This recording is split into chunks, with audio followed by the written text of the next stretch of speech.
નમસ્કાર દર્શક મિત્રો, @ગુજરાતમાં આપનું સ્વાગત છે। ગુજરાતમાં બનાસકાંઠા જિલ્લાનું વિભાજન થયું તેને 2 અઠવાડિયા કરતાં વધુ સમય થઈ ગયો છે।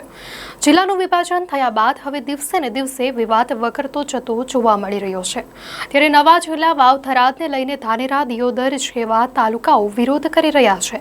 ધાનેરાના લોકો નવા જિલ્લા વાવ થરાદમાં જોડાવા માંગતા નથી।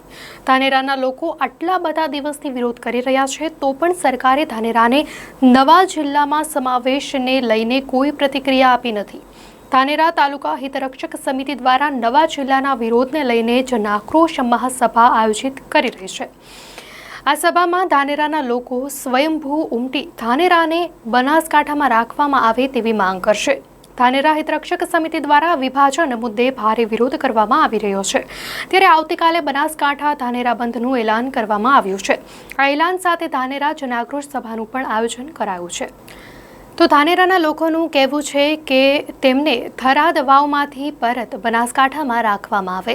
આ જનાક્રોશ સભામાં ધાનેરાના ધારાસભ્ય માવજી દેસાઈ, કોંગ્રેસના પૂર્વ ધારાસભ્ય નાથાભાઈ પટેલ અને ભાજપના પૂર્વ ધારાસભ્ય મફતલાલ પુરોહિત પણ સભામાં જોડાવાના છે। ધાનેરા હિતરક્ષક સમિતિના નેજા હેઠળ મામા બાપજીના મંદિર પાસે સભાનું આયોજન કરાયું છે, જેમાં મોટી સંખ્યામાં લોકો જોડાય તેવી શક્યતા સેવાઈ રહી છે।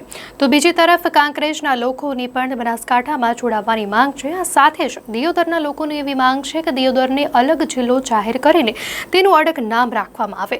ધાનેરાના વિવિધ વેપારીઓ સંગઠનો દ્વારા પણ ધાનેરા બંધને ટેકો જાહેર કરવામાં આવ્યો છે।